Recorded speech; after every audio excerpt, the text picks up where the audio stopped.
எத்திசைக்கு மெவ்வுயிர்க்கு மெங்களப்ப நெம்பிரான் முத்தியான வித்துளே முனைந்தெழுந்த வச்சுடர் சித்தமுன் தெளிந்துவேத கோயிலுந் திறந்தபின் அத்தனாடல் கண்டபின் நடங்கலாடல் காணுமே. விரிவான விளக்கம். எத்திசைக்கு மெவ்வுயிர்க்கு மெங்களப்ப நெம்பிரான். இறைவன் ஒரு குறிப்பிட்ட இதத்திற்கு மட்டும் உரியவன் அல்லன். அவன் எல்லா திசைகளிலும் நீக்கமற நிறைந்திருப்பவன். அதேபோல் அவன் ஒரு குறிப்பிட்ட இனத்திற்கோ அல்லது மனிதர்களுக்கு மட்டுமோ தலைவன் அல்ல. இவ்வுலகில் உள்ள புல் பூண்டு விலங்கு என எவ்வுயிர்க்கும் அவனே தலைவன் எங்களப்பன். முத்தியான வித்துளே முனைந்தெழுந்த வச்சுடர். முத்தி விடுதலை பெறுவதற்கான விதை நம் ஒவ்வொருவருக்குள்ளும் இருக்கிறது. அந்த விதைக்குள் இருந்து பேரொளியாக ஒரு ஞானச் சுடராக இறைவன் தன்னிச்சையாக வெளிப்படுகிறான். அதாவது நம் ஆன்மாவின் உள்ளே இருக்கும் அந்த மெய்ஞ்ஞான ஒளியே இறைவன். சித்தமுன் தெளிந்துவேத கோயிலுந் திறந்தபின். குழப்பங்கள் நீங்கி மனம் சித்தம் தெளிவடைய வேண்டும்.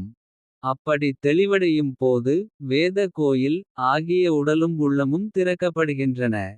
மறைபொருளாக இருந்த உண்மைகள் புலப்படத் தொடங்குகின்றன. நம்முடைய இதயமே கோயிலாக மாறுகிறது. அத்தனாடல் கண்டபின் நடங்கலாடல் காணுமே. அப்படி உள்ளம் தெளிந்து உள்ளே இருக்கும் இறைவனைக் கண்ட பிறகு. அங்கே இறைவனின் திருநடனத்தை அத்தனாடல் காணலாம். அந்த தலைவனின் நடனத்தைக் கண்ட பிறகு. இந்த உலகமே அவனது இயக்கத்தால் நடங்கலாடல் ஆடிக்கொண்டிருப்பதை நம்மால் உணர முடியும். முக்கிய கருத்துக்கள். அக வழிபாடு இறைவன் வெளியே எங்கோ இல்லை. அவன் நமக்குள் ஒரு சுடராக இருக்கிறான் என்பதை இப்பாடல் வலியுறுத்துகிறது. சித்தம் தெளிதல் பக்திக்கும் ஞானத்திற்கும் முதற்படி மன தூய்மை. மனம் தெளிந்தால் மட்டுமே இறைவனை காண முடியும். பிரபஞ்ச நடனம் நமக்குள் இருக்கும் இறைவனைக் கண்டுவிட்டால். இந்த அண்ட சராசரங்கள் அனைத்தும் அவனது ஆணைப்படிதான் இயங்குகின்றன. ஆடுகின்றன என்ற உண்மை விளங்கும். சுருக்கம். எல்லா திசைகளிலும் எல்லா உயிர்களிலும் நிறைந்துள்ள எமது பெருமான். முத்திக்கு வித்தாக நம் உள்ளொளியில் விளங்குகிறான். மனத்தெளிவு பெற்று உள்ளமாகிய கோயிலைத் திறந்தால். அங்கே ஆடும் இறைவனை காணலாம். அந்த பேரின்ப நடனத்தை கண்டவர்களுக்கு. உலக இயக்கங்கள் அனைத்தும் அந்த இறைவனின் நடனமே என்பது புரியும். உற்றநூல்கள் உம்முளே யுணர்ந்துணர்ந்து பாடுவீர். பற்றறுத்து நின்றநீர் பராபரங்கள் எய்துவீர். கொற்றமாவை யுள்ளரைச் செருக்கறு திருத்திடில். சுற்றமாக உம்முளே சோதியென்றும் வாழுமே. விரிவான விளக்கம். உற்றநூல்கள் உம்முளே யுணர்ந்துணர்ந்து பாடுவீர்.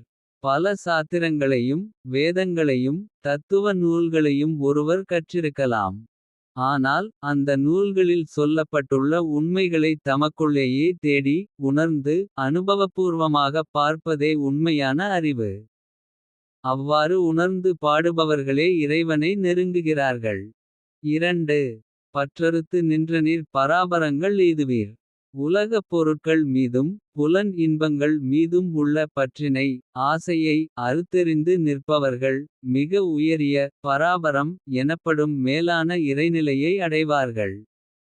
யான் எனது என்ற அகந்தை நீங்குவதே இப்பற்றறுப்பு ஆகும். 3. கொற்றமாவை யுள்ளரைச் செருக்கறு திருத்திடில்.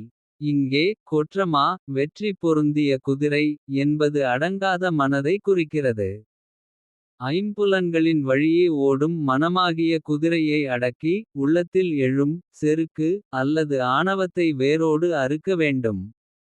அப்படி மனதை ஒருநிலைப்படுத்தி ஆட்கொண்டால். 4. சுற்றமாக உம்முளே சோதியென்றும் வாழுமே. எங்கும் தேடி அலைந்த அந்த பேரொளி இறைவன். உங்களுக்கு மிகவும் நெருக்கமான சுற்றமாக உறவினராக.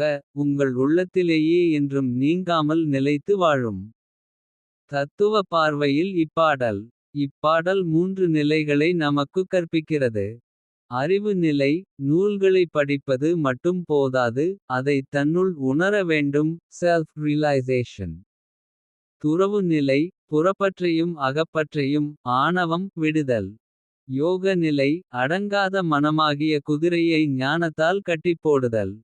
பொருட்சுருக்கம். புத்தக அறிவை மட்டும் நம்பாமல். உங்களுள்ளேயே உண்மையை உணர்ந்து பாடுங்கள். ஆசைகளை துறந்து நின்றால் மேலான நிலையை அடையலாம். அடங்காத குதிரை போன்ற மனத்தின் ஆணவத்தை அடக்கி அமைதியாக இருந்தால். அந்த பரஞ்சோதி வேறெங்கும் இல்லை. உங்களுக்குள்ளேயே உற்றார் உறவினரைப் போல எப்போதும் குடியிருக்கும். போதடா விழுந்ததும் புனலதாகி வந்ததும். போது என்பது இங்கே அறிவை குறிக்கும். முதன்முதலில் அறிவு சிவம் எழும்பியபோது. அது சக்தியாக புனல் நீர் ஆற்றல் உருவெடுத்தது. அதாவது அறிவாகிய இறைநிலையே படைப்புக்காக அருவ நிலையில் இருந்து உருவ நிலைக்கு. சக்தி வடிவில் வெளிப்பட்டது. தாதடா புகுந்ததும் தானடா விளைந்ததும். தாது என்பது விந்து அல்லது உயிர் மூலத்தை குறிக்கும். அந்த ஆற்றலே எல்லா உயிர்களிலும் கருவாக புகுந்தது. அந்த வித்தில் இருந்து விளைந்த அனைத்து பொருட்களும். உயிர்களும் அந்த ஒருவனே தானே ஆகும். அதாவது படைப்பவன் அவனே படைக்கப்படும் பொருளும் அவனே. ஓத்தா வஞ்சு மொன்றதான வக்கரம். இங்கேதான் பாடலின் மிக முக்கியமான சூட்சுமம் உள்ளது. 5 சிவாயநம ஐந்தெழுத்து பஞ்சாட்சரம். 3 ஓம் நமோ நாராயணாய என்பதில் வரும். ஓம் அல்லது ராம மந்திரத்தின் சாரமான 3 நிலைகள். இந்த அஞ்சும் மூன்றும் சேர்ந்து 8 ஆகிறது. இதுவே அட்டாக்கரம் எட்டெழுத்து மந்திரம். சைவமும் வைணவமும் சொல்லும் மெய்ப்பொருள் ஒன்றே என்பதை இது குறிக்கிறது. அந்த ஏகமான அட்சரத்தை எழுத்தை உணர்ந்து ஓது என்கிறார். ஓத்தா விராமராம ராமவென்னும் நாமமே. மேலே சொன்ன அனைத்து தத்துவங்களின் சாரமாக எளிமையாக ராம என்னும் நாமத்தை சொல்கிறார். ரா என்பது ஓம் நமோ நாராயணாய என்ற மந்திரத்தின் உயிர் எழுத்து. ம என்பது நமசிவாய என்ற மந்திரத்தின் உயிர் எழுத்து. இந்த இரண்டு மகா மந்திரங்களின் உயிரெழுத்துக்கள் சேர்ந்து உருவானதே ராம நாமம். இதை ஓதினால் பிறவி பிணி நீங்கும் என்பது சித்தர்களின் வாக்கு. தத்துவ பின்னணி அத்துவிதம் தானடா விளைந்ததும் என்ற வரி மூலம். காண்பவன் காட்சி காணப்படும் பொருள் ஆகிய மூன்றும் ஒன்றே என்ற அத்வைத உண்மையை விளக்குகிறார். சமய ஒருமைப்பாடு அஞ்சும் மூன்றும் ஒன்று என கூறுவதன் மூலம். சிவனும் விஷ்ணுவும் வெவ்வேறல்ல. அவர்கள் ஒரே பரம்பொருளின் இரு வடிவங்கள் என்பதை சித்தர்கள் வலியுறுத்துகின்றனர். ராமநாமம் மந்திரங்களின் அரசனாக. ராம நாமம் இங்கே போற்றப்படுகிறது. இது வெறும் ஒரு பெயர் அல்ல. அது ஆத்மாவின் ஒலியாக கருதப்படுகிறது. சுருக்கம் அறிவாக எழுந்து சக்தியாகப் பெருகி. வித்தாக உயிர்களுக்குள் புகுந்து அனைத்துமாக விளைந்து நிற்பவன் அந்த பரம்பொருள். அந்த பரம்பொருளை அடைவதற்குச் சைவ வைணவ மந்திரங்களின் சாரமான. ராம என்னும் நாமத்தை ஓதுவதே எளிய வழி. ஞான தேடல் அகாரமென்ற வக்கரத்தில் லவ்வுவன் துதித்ததோ. உகாரமென்ற வக்கரத்தில் லிவ்வுவன் துதித்ததோ. அகாரமும் உகாரமுஞ் சிகாரமின்றி நின்றதோ. விகாரமற்ற யோகிகள் விரித்துரைக்க வேணுமே. அகாரமென்ற வக்கரத்தில் லவ்வுவன் துதித்ததோ. இங்கே அகாரம் அ என்பது படைப்பின் தொடக்கம். உலக இயக்கத்தின் முதல் ஒலி. அந்த அ என்ற எழுத்துக்குள்ளேயே அவ்வு எனப்படும் அந்த பரம்பொருள் தோன்றி நின்றதோ. அதாவது ஒலியும் பொருளும் ஒன்றிலிருந்து ஒன்று பிறந்ததா. உகாரமென்ற வக்கரத்தில் லிவ்வுவன் துதித்ததோ. உகாரம் உ என்பது காத்தல் தொழிலை குறிப்பது. அந்த உ என்ற எழுத்துக்குள் அந்த பரம்பொருள் உதித்ததா. அ என்பது சிவம் என்றால். உ என்பது சக்தி. இவை இரண்டுக்கும் உள்ள உறவு யாது. எது எதிலிருந்து தோன்றியது. அகாரமும் உகாரமுஞ் சிகாரமின்றி நின்றதோ. ஆ அகாரம் உகாரம் ஆகிய இரண்டும். சிகாரம் சிவத்தை குறிக்கும் எழுத்து. இல்லாமல் தனித்து இயங்க முடியுமா. அல்லது சிகாரமே இந்த அகார உகாரங்களுக்குள் மறைந்திருந்து இயங்குகிறதா. இவை மூன்றும் இணைந்ததே ஓம் அ கூட்டல் உ கூட்டல் ம என்னும் பிரணவம். இந்த நுட்பமான தொடர்பு எத்தகையது. விகாரமற்ற யோகிகள் விரித்துரைக்க வேணுமே.